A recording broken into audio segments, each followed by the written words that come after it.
એક દિવસ એક દંપતી તેના 10 વર્ષના બાળકને લઈ તેમને બતાવવા આવ્યું. ફાઇલ ડોક્ટર સાહેબના ટેબલ ઉપર મૂકી.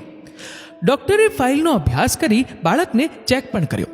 પછી એ બાળકને કહ્યું, બેટા, થોડો સમય બહાર બેસ, હું તારા મમ્મી પપ્પા સાથે વાત કરી લઉં. તેના મમ્મી પપ્પા બોલ્યા, સાહેબ, બધી હકીકત તેને ખબર છે, એટલે વાંધો નહીં, તમે તેની હાજરીમાં જ અમારી સાથે ચર્ચા કરી શકો છો. ડોક્ટર બોલ્યા, મેં પ્રથમ પરિવાર એવો જોયો જેના ચહેરા ઉપર ભય ન હોય.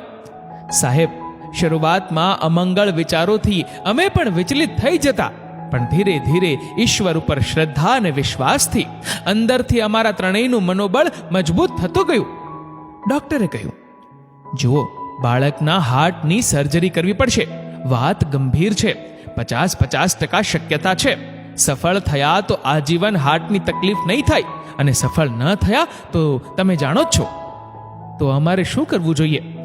ડોક્ટર બોલ્યા, મારા મંતવ્ય પ્રમાણે મરતા મરતા જીવવું તેના કરતા એક જોખમ ઉઠાવી લેવું જોઈએ. તેઓ ડોક્ટર સાથે સંમત થયા.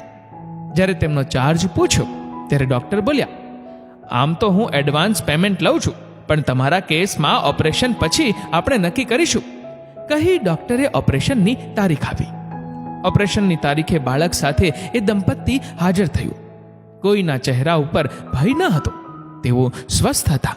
ડોક્ટરની જિંદગી માટે આ કેસ દાખલારૂપ હતો. ડોક્ટરે ઓપરેશન થિયેટરમાં બાળકને ઓપરેશન ટેબલ ઉપર સુવાડી એનેસ્થેસિયા આપતા પહેલા માથે પ્રેમપૂર્વક હાથ ફેરવી ઔપચારિક રીતે તેનું નામ પૂછ્યું. તેણે હસીને નામ કહ્યું, આનંદ. ડોક્ટરે મજાક કરતા કીધું, બેટા, તારા નામ તેવા ગુણ છે. ઓપરેશન ચાલુ થાય એ પહેલા તારે મને કંઈ કહેવું હોય તો વિના સંકોચ કહી દે. બાળક બોલ્યો, સાહેબ, દિલ એટલે? ડોક્ટર બોલ્યા, બેટા, હાર્ટ, જેની સર્જરી આપણે આજે કરવાના છીએ. બાળક બોલ્યો, સાહેબ, મમ્મી પપ્પા હંમેશા મને કહે છે, દરેકના દિલની અંદર રામ બેઠો છે. તો સાહેબ, જ્યારે મારો હાર્ટ ખોલો ને ત્યારે મારી અંદર બેઠેલ રામ કેવા છે ને એ બરાબર જોઈ લેજો, પછી મને કહેજો ને એ કેવા છે. ડોક્ટરની આંખ ભીની થઈ ગઈ. ડોક્ટરે તેમના સ્ટાફને આખો કેસ સમજાવી દીધો હતો, એટલે દરેકની આંખો ભીની હતી. ડોક્ટર પણ બોલ્યા, હજારો ઓપરેશન મેં મારા આ હાથે કરી નાખ્યા, પણ કોણ જાણે આ બાળકનું ઓપરેશન કરતા મારું મન અને હાથ વિચલિત કેમ થાય છે.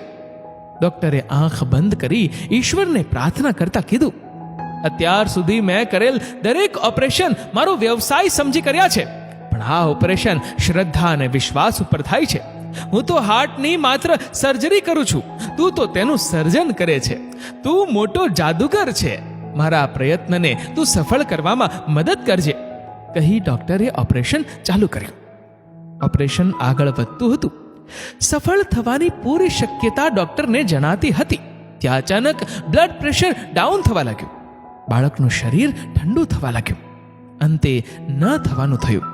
ડોક્ટર ભીની આંખે બોલ્યા, હે ઈશ્વર, તું જીત્યો, હું હાર્યો.